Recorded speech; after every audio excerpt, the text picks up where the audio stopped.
Assalamualaikum warahmatullahi wabarakatuh. Apa kabar anak-anak ustazah semuanya? Semoga kita semua selalu dalam lindungan Allah Subhanahu wa taala. Amin ya robbal alamin. Sebelum kita memulai materi kali ini, jangan lupa ya like dan subscribe channel YouTube Ustazah.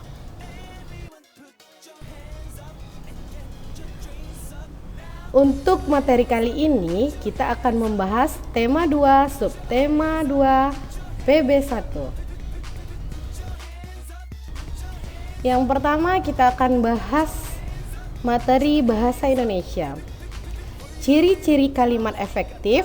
Yang pertama, ditulis menggunakan kosakata baku. Yang kedua, bermakna logis dan mudah dipahami. Yang ketiga, tidak menggunakan dua kata atau lebih yang bermakna sama dalam satu kalimat. Yang keempat, terdiri atas struktur kalimat yang berurutan.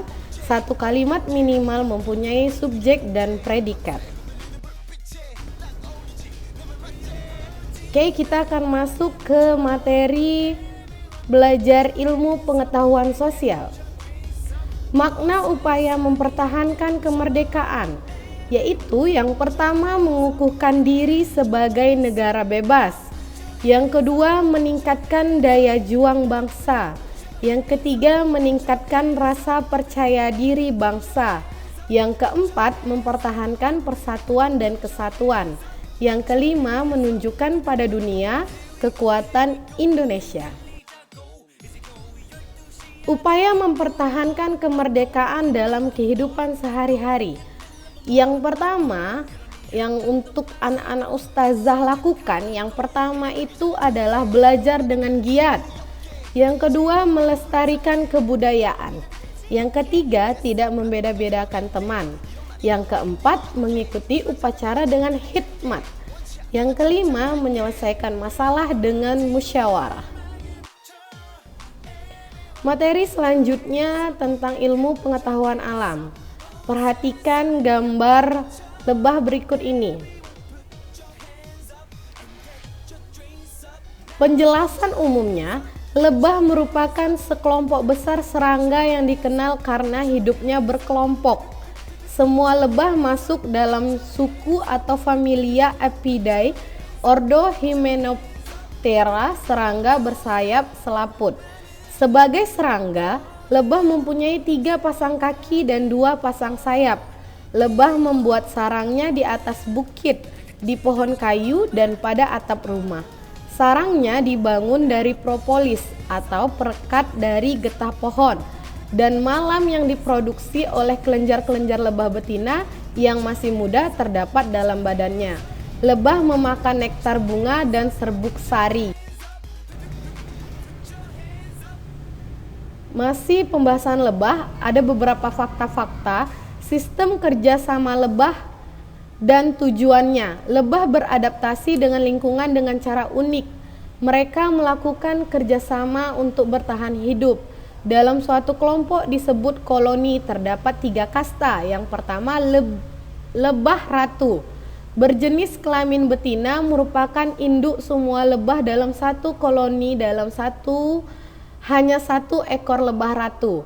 Lebah ratu badannya lebih besar karena sejak masih dalam bentuk larva ia diberi makan royal jelly yang kaya akan vitamin dan gizi.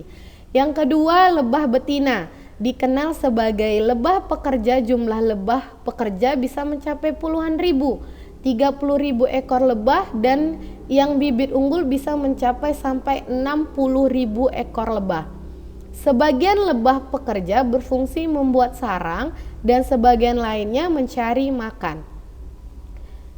Kasta yang ketiga, lebah jantan.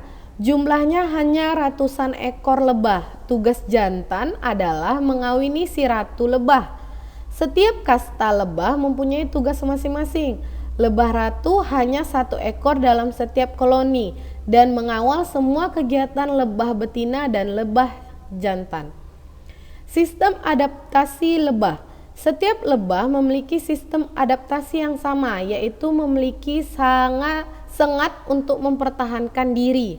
Lebah menggunakan sengatan ekornya saat merasa terganggu atau terusik.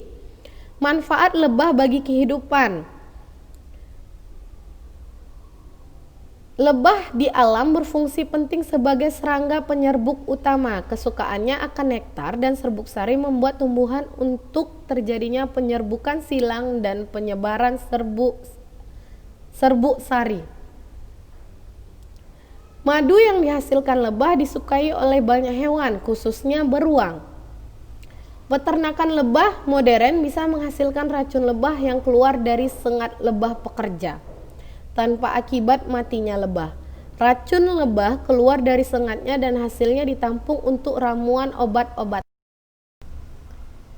Kesimpulannya, lebah-lebah tersebut melaksanakan tugas masing-masing dengan baik sehingga terciptalah suatu kerjasama untuk mencapai tujuan, yaitu hidup bersama dalam kedamaian dan memiliki sarang yang penuh dengan makanan.